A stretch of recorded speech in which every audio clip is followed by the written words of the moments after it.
नागपुर नगर निगम चुनाव की सरगर्मियां तेज हो गई है और अब सबकी नजरें मतगणना के दिन पर टिकी है। प्रशासन इस बड़ी चुनौती के लिए पूरी तरह मुस्तैद नजर आ रहा है। नागपुर नगर निगम के आयुक्त डॉक्टर अभिजीत चौधरी ने हाल ही में एक प्रेस कॉन्फ्रेंस के जरिए मतगणना की विस्तृत तैयारी की जानकारी साझा की है। शहर भर में कुल 10 मतगणना केंद्र बनाए गए हैं। सुचारू रूप से गणना संपन्न कराने के लिए प्रत्येक केंद्र पर 20 टेबल ईवीएम के लिए और 4 टेबल पोस्टल बैलेट की गिनती के लिए लगाए गए हैं। वोटों की गिनती में कोई चूक न हो, इसके लिए मैन पावर की नियुक्ति कर दी गई है और उन्हें विशेष ट्रेनिंग दी जा रही है।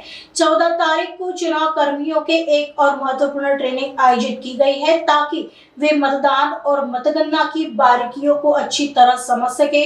पारदर्शिता बनाए रखने के लिए प्रशासन ने हर काउंटिंग सेंटर पर मीडिया कक्ष की स्थापना की है। पत्रकारों के लिए विशेष पास जारी किए गए हैं ताकि जनता तक पल पल की खबरें बिना किसी बाधा के पहुंच सके। प्रशासन का दावा है कि 15 तारीख की रात तक सभी जरूरी प्रक्रियाएं पूरी कर लेंगे ताकि अगले दिन सुबह 10 बजे से मतगणना का काम बिना किसी देरी के शुरू हो सके। ती आपली जिथे आपण रिसेप्शन करतो आहोत त्याच ठिकाणी होणार आहे। 10 ठिकाणी आपले 10 मतमोजणीचे जे ठिकाण आहेत ते निश्चित झालेले आहेत। साधारणतः प्रत्येक मतमोजणी केंद्रामध्ये 20 टेबल्स हे ईव्हीएम च्या मतांच्या मोजणीसाठी असणार आहे आणि 4 टेबल्स हे पोस्टल बॅलेटसाठी असणार आहेत। त्यासाठी आवश्यक असणारा मॅनपॉवर नियुक्त केले गेला आहे। त्यांचे ट्रेनिंग जे आहे ते सुरू आहे। 14 तारखेला पण एक ट्रेनिंग जे आहे ते आपण संध्याकाळी आयोजित केलेलं आहे, कारण याच्यामध्ये आपल्याला कालावधी नाही आहे। 15 तारखेला आपलं रिसेप्शन झालं की स्ट्रॉंग रूम क्लोज होईपर्यंत कदाचित आपल्याला रात्री लेट होऊ शकतं आणि इमिजिएटली दुसऱ्या दिवशी आपल्याला 10 वाजता काउंटिंग जी आहे ती सुरू करायची आहे। तर त्या अनुषंगाने आम्ही ट्रेनिंग जी आहे ती अगोदर करून ठेवतो आहोत। 15 तारखेच्या अगोदर सगळ्या ट्रेनिंग जे आहेत मिनिमम 2 ट्रेनिंग द्यायचं जे आहेत आयोगाच्या निर्देशानुसार करतो आहोत। मीडिया कक्ष हा सगळीकडे स्थापन करणार आहोत। सर्व ज्या काउंटिंग सेंटर्स आहेत तिथे मीडिया कक्ष स्थापन होईल।